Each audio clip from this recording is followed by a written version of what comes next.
안녕하십니까, 박영기 교수입니다. 오늘의 주제는 중소형주 투자인데요. 제가 중소형주 펀드 매니저로서 베스트 매니저로 꼽은 민수아 매니저의 투자 철학, 투자 비법 같은 것을 나누면서 중소형주 투자에 대해서 공부해 보도록 하겠습니다. 민수아 매니저는 여기 보시다시피 이화여자대학교 출신인데 여성 매니저 중에 스타 매니저가 별로 없습니다. 그런데 민수아 매니저는 스타 매니저가 됐고 또 한 회사에서 하나의 펀드, 삼성 중소형 포커스라는 펀드를 10년 이상 장기적으로 운영해온 특이한 커리어 패스를 가지고 있습니다. 지금은 삼성 액티브 자산운용 밸류 주식운용 본부장으로서 근무하고 있고요. 민수아 매니저는 처음에 투자 경력을 어디서 시작했냐 하면 LIG 보험회사죠. 보험회사 주식운영팀에서 시작을 했는데 신입사원으로서 입사한 게 한 96년이고요. 2, 3년 경력 차일 때, 즉 회사 생활 겨우 이제 투자에 대해서 좀 배우고 있을 때 IMF가 왔죠. 그래서 처음에 주식을 호황에서 시작한 사람들은 대박을 꿈꾸고 주식을 굉장히 쉽게 생각을 하는데요. 주식을 시작하자마자 깨져본 사람들은요, 다운사이드 리스크에 대해서 굉장히 주의하는 그런 습관을 가지게 되는데요. 민수아 매니저는 그렇게 입사해서 운용을 시작하자마자 초년병 시절 좀 끝나고 좀 뭔가 알만할 때 바로 IMF라는 큰 위기를 맞아봤기 때문에 다운사이드 리스크를 먼저 생각하는 습관을 가지게 됐고, 그것이 다른 사람의 돈을 운용하는 매니저로서는 굉장히 좋은 레슨을 초창기에 이제 받은 거죠. 제가 이제 걱정되는 거는 2020년 코로나 사태 폭락장 이후에 동학개미 운동을 하면서 많은 투자자들이 처음으로 이제 주식 투자를 해보는데 20년도 장이 워낙 좋아가지고 많은 분들이 주식 투자를 굉장히 쉽게 생각하고 나는 주식 어렵지 않아 이렇게 생각하시는 분들이 많을 것 같아서 걱정인데요. 폭락장이라는 건 이제 한 번씩 찾아오고 그런 장을 경험을 하면 정말 시장이 무섭다는 걸 알게 되거든요. 그런 경험을 투자 초창기에 한 번씩 하는 것은 굉장히 도움이 되는데 그런 경험 없이 나가다가 계속해서 자신이 있으니까 자신의 투자금을 점점 늘려놨다가 정말 있는 돈 없는 돈 다 동원해가지고 큰 돈이 들어갔을 때 시장이 하락하는 그런 상황을 맞게 되면 정말 난감하거든요. 그야말로 속된 말로 한강에 갈까 막 고민하게 될 정도로 스트레스를 받는 일이 생기는데 여러분들도 호황장이 언제나 계속된다. 절대 그렇게 생각하지 마시고 항상 위기에 대한 리스크 매니지먼트를 생각해 주시기 바랍니다. 만약 내일이라도 시장이 갑자기 폭락하면 나는 어떤 식으로 빠져나오고 어떤 식으로 살아남을 수 있을까를 생각할 수 있어야 된다는 뜻입니다. 자, 그것이 이제 민수아 매니저가 가지고 있는 하나의 스타팅 할 때의 아주 본인 가슴에 가지고 있는 좋은 리스크 매니지먼트가 하나의 습관이고요. 처음 주식 공부를 할 때 제레미 시걸이나 찰스 먼거 같은 사람들의 책들을 많이 봤는데 이분들이 그 미국에서도 중소형 주식에 대해서 대가들이고 투자에 대한 대가들이고 거기에 대한 여러 가지 식견을 이 책을 통해서 많이들 녹여냈는데 이 사람들의 저서를 통해서 GAP,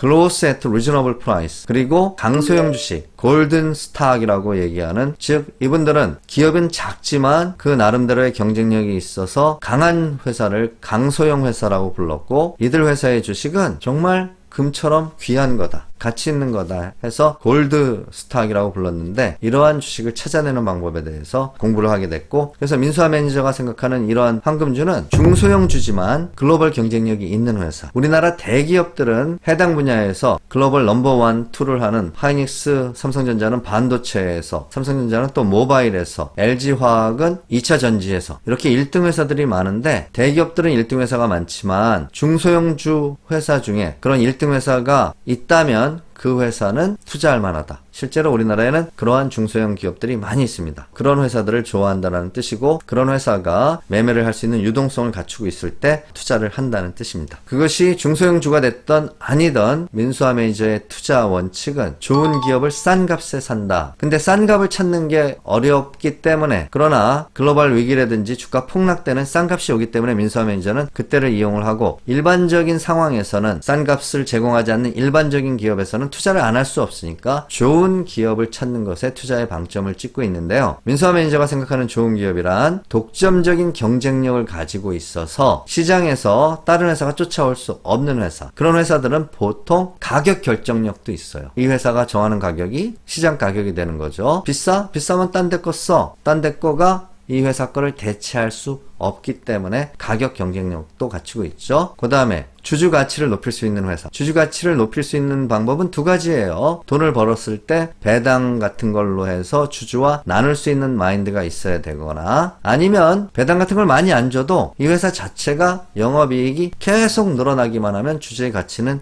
제고되니까 지속적으로 성장할 수 있는 기업, 그리고 주주의 가치가 그래서 높아지는 기업을 좋아한다, 그 뜻입니다. 그런 대표적인 회사로서 저랑 인터뷰할 때 민수아 매니저가 내세웠던 기업은 리노공업이랑 포스코캠인데요. 여기서 리노공업에 대해서 한번 주가 차트를 제가 보여드리고 있는데요. 민수아 매니저는 2014년 말에 한 35,000원 정도의 가격에서 이 기업에 투자를 많이 했어요. 2014년 말 35,000원 요 정도 때. 이 기업은 뭘 만드는 회사냐 하면 반도체 테스트 장비 중에 테스트 핀이라는 아주 가느다란 핀을 만들어가지고 이것이 반도체의 전류 흐름이 정상적으로 잘 흐르고 있는지 뭐 이런 것들을 테스트하는 핀이에요. 리노공업에서 테스트 핀 중에 리노공업에서 테스트 핀을 개발해가지고 만든 것을 리노핀이라고 자기네 회사 이름까지 이제 붙이는데, 이 회사가 유명한 것은 많은 IT 회사에서 뭐 반도체도 그렇고 휴대폰에도 그렇고 최근 들어서는 2차 전지나 또는 자율자동차에 들어가는 전자부품 이런 거에 많은 품목에서 이 테스트 장비가 필요하고, 리노공업은 고객이 원하는 다양한 제품에 맞는 테스트 핀을 소량 다품종 프로덕트들마다 고객들의 제품마다 그 제품에 맞는 테스트 핀을 맞춤형으로 만들어서 공급해주는 능력을 가진 걸로 유명한데, 민수아 매니저가 볼 때 그렇게 할 수 있는 회사는 거의 리노공업밖에 없다. 글로벌 경쟁력도 있고 남들이 따라오기 힘들죠. 특히 이 테스트 핀은 수작업이 들어가는데요. 굉장히 숙련된 직원들의 수작업이 들어간다는 걸 민수아 매니저가 회사 탐방을 통해서 알았고, 그 숙련된 매니저들이라는 것이 하루아침에 길러지는 게 아니기 때문에 다른 회사가 따라오기 힘들다라고 느껴서 약간 민수아 매니저가 투자할 때도 비싸다는 생각도 있었는데, 왜냐하면 퍼나 이런 게 낮지 않았기 때문에, 그럼에도 불구하고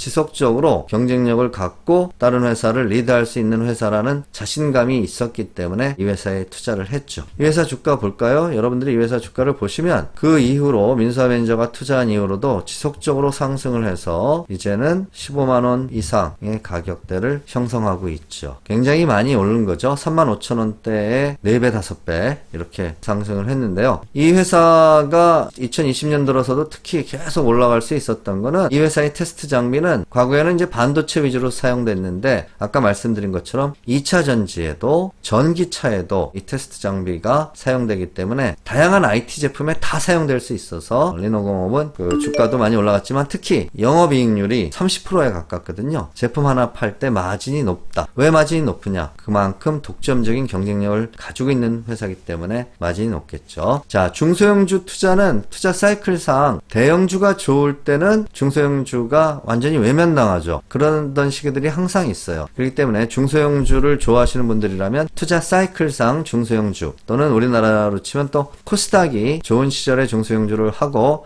그렇지 않은 시절에는 뭐 쉬고 이런 것도 사실은 여러분들이 완전히 10년 이상 장기 투자자가 아니라면 그때그때 대응해야 될 부분이죠. 2008년 금융위기 이전에 2005, 6, 7 이때 주가가 엄청 좋았는데, 이때 중국이 전 세계의 공장으로서 엄청나게 성장성이 높았고 자체적인 인프라 투자도 많았기 때문에 중국에서 수요하는 철강, 화학 이런 제품이 우리나라에서 중국으로 엄청나게 많이 팔려나가면서 우리나라의 대형 화학회사 롯데케미칼, 포스코 철강 이런 중후장대 산업이 굉장히 좋았어요. 조선도 좋았고요. 그러나 2008년 금융위기 이후에 전 세계의 성장이 한 스탑 멈추면서 중국의 투자 사이클도 슬로우 다운 됐죠. 그러면서 그때 벌어놓은 개인 소득이 증가함으로 인해서 중국 사람들의 소비가 늘어나면서 중소형주였던 롯데칠성, 아모레, 코스맥스 이런 소비 기업들이 주가가 2010년서부터 큰 폭으로 상승을 했어요. 다시 이 주가가 2017년에 무지 많이 올랐는데 대형주장 위주여서 삼성전자가 어마어마하게, 그동안 상승하지 못했던 삼성전자가 어마어마하게 2배, 3배 올랐던 시절이 2017년이에요. 그러면서 중소형주가 또 외면을 받았죠. 그러다가 2019년, 20년에는 다시 중소형주가 상승률이 높은데, 이렇게 중소형 주식은 대형주의 상승이 어느 정도 랠리가 펼쳐지고 나면은 중소형주에 비해서 대형주의 가격이 많이 올라가고 나면 가격의 갭이라는 게 생겨서 중소형주가 다시 쫓아가는 레벨업이 항상 발생하기 때문에 사이클상 대형주 중심의 사이클이냐 중소형주 사이클이냐를 보시면서 중소형주 투자를 할 필요가 있다라는 말씀을 드립니다. 물론 민수화 매니저가 앞에서도 얘기했듯이 타이밍을 잡기는 힘들기 때문에 시장을 보지 말고 기업을 보라라는 게 투자자들에 대한 조언인데, 특히 시황이 안 좋을 때 시황에 따라서 흔들리지 말라는 뜻입니다. 시황이 안 좋을 때 특히 중소형주는 엄청나게 싸게 대접을 받아요. 왜? 시황이 안 좋으면 여러분들이 삼성전자가 망할 것 같지 않고 포스코가 망할 것 같지 않기 때문에 그런 대형주는 주식을 안 팔고 장기적으로 붙들고 있는 사람이 많아서 주가가 그렇게 안 빠져요. 크게 반토막까지 잘 안 난다는 거죠.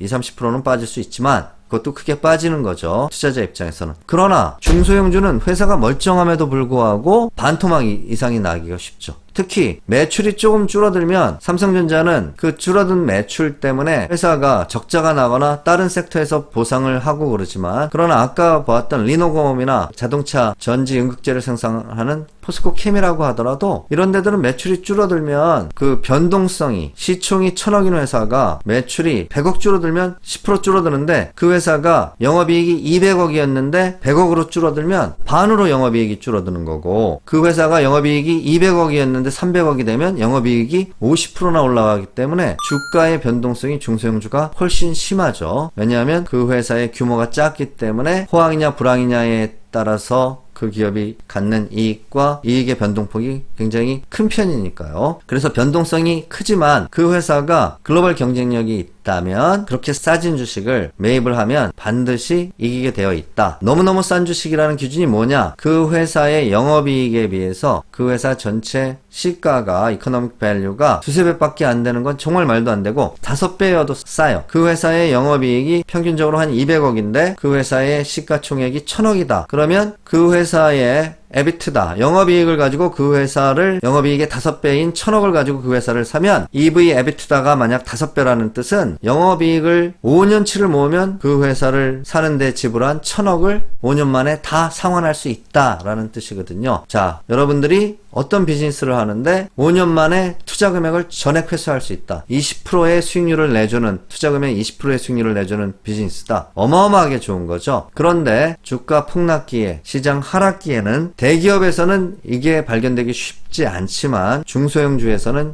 이렇게 싼 주식이 발견될 수 있다. 그래서 단기적인 폭락은 물론 타이밍 하지 말고 기업을 보지만, 단기적인 폭락은 이렇게 말도 안 되게 싼 중소형 주식에 투자할 수 있는 기회를 준다. 다만 여러분들이 평소에 좋은 중소형 기업을 찾아서 투자하고 있어야죠. 이렇게 싸지면 물타기를 해도 된다는 거예요. 그리고 다만 어떤 기업에, 내가 투자한 기업의 주식이 너무 빠졌을 때 여러분들이 물타기를 하려고 하면 단순히 주가가 많이 빠졌다라고만 보는 게 아니라 이 기업이 많이 빠진 게 이 기업의 경쟁력이 쇠퇴해서 빠진 건지 아닌지는 확실히 확인하고 나가야죠. 왜냐하면 아무리 바닥인 것 같아도 지하 1층도 있고 지하 3층도 있다. 투자할 때는 제가 항상 말씀드리지만 바닥이라고 끝이 아니다. 따라서 이게 바닥이라고 믿으려면 이 기업의 경쟁력과 이 기업의 프로덕트의 어떤 매출이나 이런 것이 충분히 회복될 수 있는데, 어떠한 상황 때문에, 특히 정치적인 상황 같은 거, 북한의 핵실험이라든지 또는 예전에 블랙시트, 영국이 뭐 EU에서 탈퇴한다든지 여러 가지 정치적인 이유로 폭락하는 건 항상 싸게 살 기회를 줍니다. 다만 그 이유는 확인하고 사면, 특히 중소형 주식에서 이런 기회에 기업을 정말 싸게 사고, 중소형 주식은 변동성은 물론 커서 위험은 더 크지만 수익도 크게 가져다 주기 때문에 앞에 민수화 매니저가 조언한 이런 조건이 맞는 회사라면 여러분들이 중소형 주식에서 충분히 대기업 못지않게 투자할 만한 매력을 가지고 있다. 이렇게 말씀드리겠습니다. 오늘은 여기서 마치겠습니다. 감사합니다.